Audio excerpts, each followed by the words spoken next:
Hello friends, आपका welcome है आपके अपने यूट्यूब चैनल ब्रिलियंट शिक्षा बाय अनीता चंद्रा में।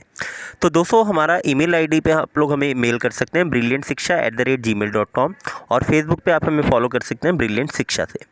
तो दोस्तों, एक न्यूज़ है आपके पे लिए। हम आप अब हमें पीडीएफ, जो भी हमारे क्वेश्चंस हैं, जो भी हमारे वीडियोस हैं, इनके पीडीएफ आपको मिल सकते हैं हमारे टेलीग्राम पर।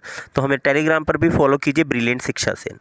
तो दोस्तों, इस वीडियो में हम लोग बात करेंगे इंग्लिश ग्रामर की, और ग्रामर की एक नरेशन, नया टॉपिक जो जुड़ गया है इस बार से, जो 10th क्लास के बोर्ड के एग्ज़ाम है, उस बोर्ड के एग्ज़ाम में नरेशन हो गया कि डेफिनेटली वो आएगा ही आएगा। पहले चॉइस होती थी एडिटिंग और नरेशन में, बट अब की बार से आपको नरेशन डेफिनेटली आना ही है।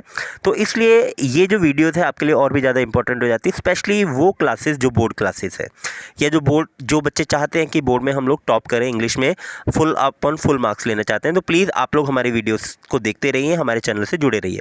तो दोस्तों, नरेशन की बात करते हैं इस वीडियो में। Narration means direct and indirect. तो सबसे पहले बात करते हैं डायरेक्ट क्या है और इनडायरेक्ट क्या है। तो दोस्तों, डायरेक्ट का मतलब है जब कोई स्पीकर कोई भी वर्डिंग बोलता है, वो उसकी खुद की वर्डिंग होती है, तो उसको बोलते हैं हम लोग डायरेक्ट स्पीच। जब जो भी आपका नरेटर है या जो स्पीकर है, उसकी जो वर्डिंग कोई और आदमी बोले, वर्डिंग उसकी लेकिन बोले कोई और, तो उसको बोलते हैं इनडायरेक्ट स्पीच। फॉर एग्जांपल, मैं आपको कह रहा हूँ, मैं और आप लोग बात कर रहे हैं, मैं आपसे कह रहा हूँ चलो आज इंग्लिश ग्रामर करते हैं। तो ये मेरी वर्डिंग है, ठीक है, मेरी वर्डिंग। मैंने आपको क्या कहा, चलो आज हम इंग्लिश ग्रामर करते हैं, ठीक है। तो आप जब मेरी वर्डिंग को खुद बोलोगे तो आप क्या बोलोगे, अरे वीडियो वाले सर ने कहा कि चलो आज हम इंग्लिश ग्रामर करेंगे, ठीक है। तो मेरी वर्डिंग जब आप बोलोगे तो उसको बोलने का ढंग कुछ और होगा, जब आपकी खुद की वर्डिंग होगी उसको बोलने का अलग होगा। तो डायरेक्ट स्पीच आपने याद रखना है, हमेशा जो स्पीकर होता है उसके वर्डिंग खुद होते हैं, और इनडायरेक्ट में क्या होता है, स्पीकर की वर्डिंग, जो बोलने वाला आदमी है उसकी जो वर्डिंग्स है, उसके जो शब्द हैं, वो कोई और बोलता है। चलिए देखते हैं। कहते हैं direct speech actual word spoken by the speaker itself, himself और हरसेल्फ। कोई भी हो सकता है, इटसेल्फ, हिमसेल्फ और हरसेल्फ। जब स्पीकर अपने वर्ड खुद बोले तो उसको हम बोलते हैं डायरेक्ट स्पीच। और indirect speech, word of the speaker when spoken by someone else, then it is called indirect speech. जब स्पीकर के जो वर्ड्स है वो कोई और आदमी बोले, वो खुद ना बोले, कोई और बोले, तो उसको हम बोलते हैं इनडायरेक्ट स्पीच। चलिए एग्जांपल देखते हैं। Ram said you are a good player. तो अभी जो इन्वर्टेड कॉमर्स के अंदर है, इससे पता लग रहा है कि जो वर्डिंग है ये राम की खुद की वर्डिंग है। तो Ram said you are a good player, तो ये मेरे पास क्या है, डायरेक्ट स्पीच है। दूसरी तरफ Ram told that I was a good player, तो ये मेरे पास क्या है, इनडायरेक्ट स्पीच है। तो दोस्तों, ये एक डिफरेंस है, राम ने की वर्डिंग खुद की है, बट ये राम की वर्डिंग नहीं है, कोई और आदमी राम की वर्डिंग बोल रहा है, तो ये डायरेक्ट है और हमारी ये इनडायरेक्ट स्पीच है। चलिए, अब सबसे पहले देखो, जब हम लोग कोई भी चीज़ करते हैं उसकी एक बेसिक सी हमें नॉलेज होनी चाहिए, ताकि जब हम लोग आगे करें, डिटेल में जाएं, तो उसमें कोई कन्फ्यूज़न ना हो। तो दोस्तों, इसलिए इस वीडियो को बहुत ध्यान से देखिए और प्लीज़ लास्ट तक देखिए, क्योंकि इस वीडियो में हम लोग नरेशन के रूल्स को क्लियर करेंगे। ओके, चलिए पार्ट्स ऑफ डायरेक्ट स्पीच देखते हैं। जब हमारे पास कोई भी स्पीच है, उसके दो पार्ट्स हम लोग डिवाइड करते हैं। सबसे पहले रिपोर्टेड वर्ब और दूसरा रिपोर्टिंग स्पीच। तो दोस्तों, इसको थोड़ा सा शॉर्ट में हम लोग वर्ब एंड स्पीच बोल लेते हैं। तो ये जो इन्वर्टेड कॉमा से पहले है, इसको हम बोलते हैं वर्ब, और जो इन्वर्टेड कॉमास के अंदर है, इसको हम बोलते हैं स्पीच। तो वर्ब एंड स्पीच। अब देखिए, दोनों में अलग अलग चेंजेस हैं। जो हमारे वर्ब हैं, वर्ब में अलग चेंजेस हैं, और जो हमारे पास स्पीच है उससे अलग चेंजेस हैं। तो स्पीच में बेसिकली चेंजेस क्या है, स्पीच में जो आपके प्रोनाउंस हैं उसमें हम लोग चेंजेस करेंगे, ठीक है। चलिए देखते हैं। तो rules of changing the reporting verb. तो ये आपके पास कुछ रूल्स हैं जो आपके पास वर्ब में चेंजेस हैं। अगर से है तो से को या तो हम से ही रहने देंगे, या फिर टेल्स लिखेंगे या टेल्स लिखेंगे। ओके, ये डिपेंड करेगा हमारा सब्जेक्ट क्या है। सब्जेक्ट किसका, आपने ध्यान रखना है, जो भी आपकी वर्ब है, अभी मैं वर्ब की बात कर रहा हूँ, वर्ब का सब्जेक्ट क्या है। अगर सिंगुलर है तो से और टेल्स और सेज, है ना। अगर प्लूरल है तो टेल और से। तो ये ध्यान रखना है कि अगर से है, से को हम या तो टेल या टेल्स या से, और याद रखना है कि इन्वर्टेड कॉमास हटा के हम लोग दैट वर्ड लगाते हैं। ओके, अगेन है विल से। विल से को भी हम लोग विल टेल, विल से और यहाँ पर इन्वर्टेड कॉमा हटा के हम लोग क्या लगाएंगे, दैट लगाएंगे। अब जो सबसे इंपॉर्टेंट पोर्शन स्टार्ट होता है वो होता है सेड से स्टार्ट। तो बेटा या तो सेड हो सकता है या सेड टू हो सकता है। तो सेड टू को हम लोग चेंज करेंगे टोल्ड में। अब ये कब चेंज करेंगे, जो हमारे पास सिंपल सेंटेंसेस हैं तो वहाँ पर हम लोग सेड को टोल्ड में चेंज करेंगे, और जो इन्वर्टेड कॉमा है उसकी जगह क्या आएगा, दैट आएगा। उसके बाद आस्क्ड, जहाँ पर भी आपके पास क्वेश्चन है, कोई क्वेश्चन पूछा हुआ है तो हम लोग सेड और सेड टू को चेंज करेंगे आस्क्ड में, और इसके साथ हम लोग लगाएंगे इफ़ या फिर वेदर। नेक्स्ट है मेरे पास ऑर्डर्ड, एडवाइस, रिक्वेस्ट। ये सारे बेटा इम्पेरेटिव सेंटेंसेस हैं। तो इम्पेरेटिव सेंटेंसेस वो सेंटेंस होते हैं जिसमें ऑर्डर हो, एडवाइस हो, कमांड हो, रिक्वेस्ट हो, वो सारे इम्पेरेटिव हैं। तो यहाँ पर इनके साथ जो हमारे पास इन्वर्टेड कॉमास हटाएंगे तो वहाँ पर हमारे पास लगेगा टू। नेक्स्ट है एक्सक्लेम्ड विद, जहाँ पर हमारे पास एक्सक्लेमेटरी सेंटेंसेस हैं। एक्सक्लेमेटरी जहाँ पर सडन आउटबर्स्ट ऑफ फीलिंग होती है, तो वहाँ पर हम लोग exclaimed with Joy, sorrow, wonder, और इसके साथ हम लोग क्या लगाएंगे, दैट लगाएंगे। तो ये आपने ध्यान रखना है। एक्सक्लेम्ड विद जॉय कहाँ लगेगा, जहाँ पर कोई खुशी की बात है। फॉर एग्जाम्पल एक वर्ड आता है hurray, sorrow alas, ALAS alas, जहाँ पर दुख वाली बात हो, वंडर जहाँ पर हैरानी वाली बात हो। तो ये आपके सारे जो चेंजेस हैं वो हमारे सेड के चेंजेस हैं। टोल्ड में, आस्क में, ऑर्डर, एडवाइस, रिक्वेस्टेड, उसके बाद exclaimed with Joy, sorrow, wonder, ये सारे आपके चेंजेस हैं। उसके बाद बात करते हैं चेंजेस इन स्पीच और चेंजेस इन नरेशन और change in noun and pronouns. तो याद रखना आपने, जो आपका इज एम आर है वो वॉज और वर में चेंज होगा। ये आगे रूल में भी हम लोग करेंगे कि जो आपका प्रेजेंट टेंस है वो आपके कंपेरेट जो भी उसके साथ वाला पास्ट टेंस होता है उसमें चेंज करते हैं। नेक्स्ट है हैज़ हैव को हम लोग चेंज करते हैं हैड में, हैज़ हैव हैड में चेंज हो जाएगा। शेल को शुड में चेंज करते हैं। अब विल जो है बेटा वो विल वुड में भी चेंज हो जाता है और शुड में भी चेंज होता है। ये डिपेंड करेगा कि आपका सेंटेंस क्या है। नेक्स्ट है आपकी जो वर्ब की सेकंड फॉर्म है वो हैड प्लस वर्ब की थर्ड फॉर्म में चेंज होगा। नेक्स्ट आपका कैन को आप लोग कुड में चेंज करेंगे। जितने भी मोडाल्स हैं उनको उसके साथ वाले मोडाल्स में चेंज करते हैं, पास्ट वाले मोडाल्स में।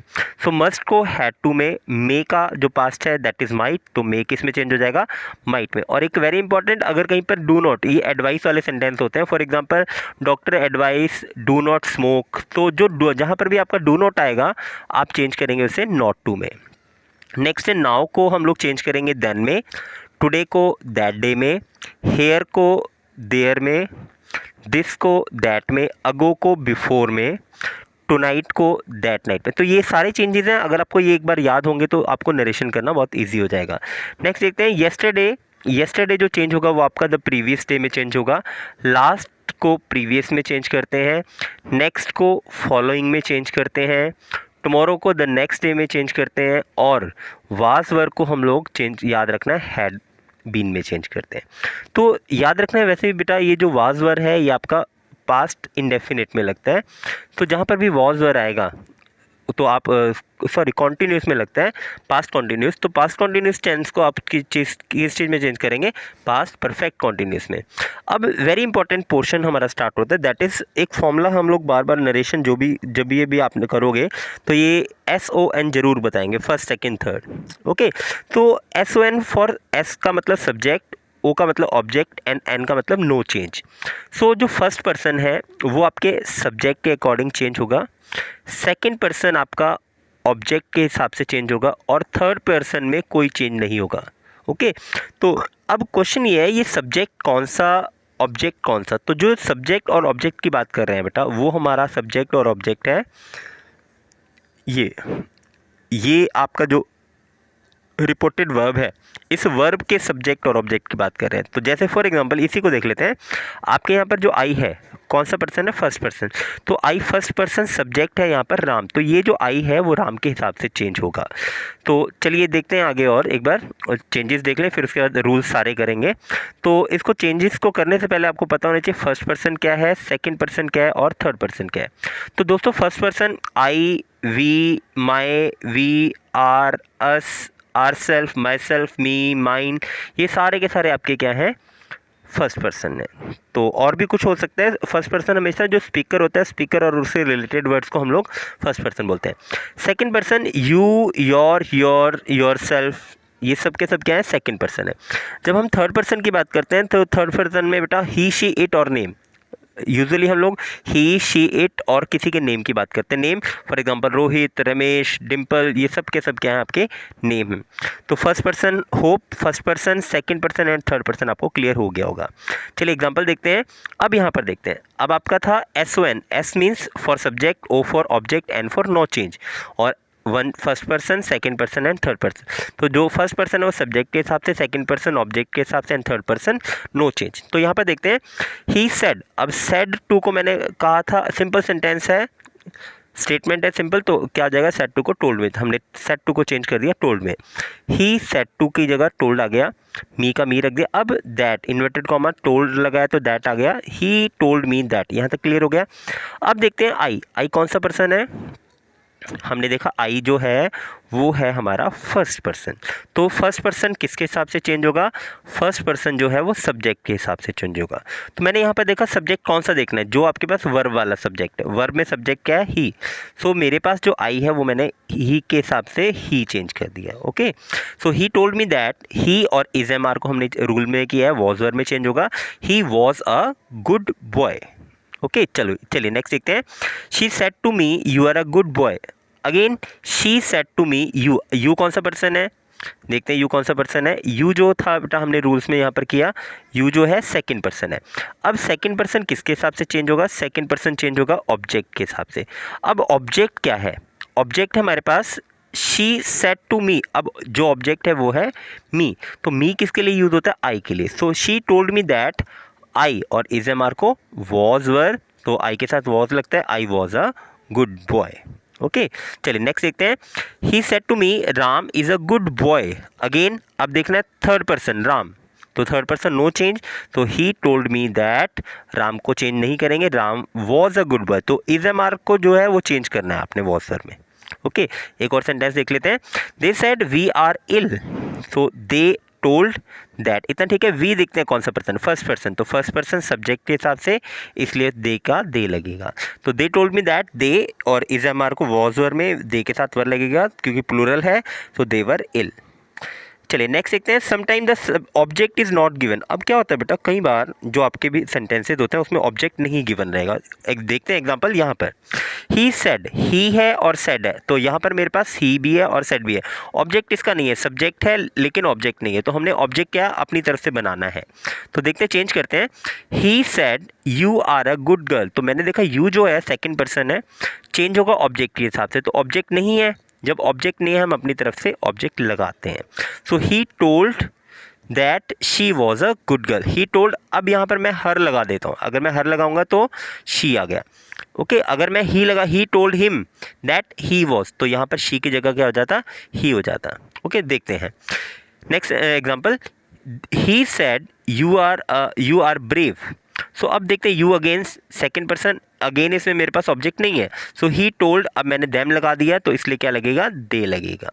Okay, he told them that, they और दे के साथ क्या लगेगा, वर, दे वर ब्रेव। अगर यहाँ पर लिखता मैं ही टोल्ड मी, तो यहाँ पर आता आई और यहाँ पर वॉज लग जाता, आई वॉज ब्रेव। चलिए नेक्स्ट देखते हैं। They said I am going to Delhi, तो अब यहाँ पर आई कौन सा पर्सन है, फर्स्ट, तो फर्स्ट पर्सन सब्जेक्ट के हिसाब से, तो दे का दे हो गया। They told me that, they और is am are was were में, तो दे के साथ वर गोइंग टू दिल्ली, तो आपका एग्जांपल हो गया they told me that they were going to Delhi. Next देखते हैं। Kavita said you are good player, तो इन्वर्टेड कॉमा स्टार्ट और inverted comma close. So Kavita said, again यहाँ पर मेरे पास ऑब्जेक्ट नहीं है, मैंने यहाँ पर ऑब्जेक्ट अपनी तरफ से मोहन लगाया। आप जो ऑब्जेक्ट लगाएंगे बेटा उसी के हिसाब से आपने ध्यान रखना। अगर मैं यहाँ पे सीधा लगाता तो शी आता, अगर क्योंकि मैंने मोहन लगाया, लड़का है इसलिए ही आया।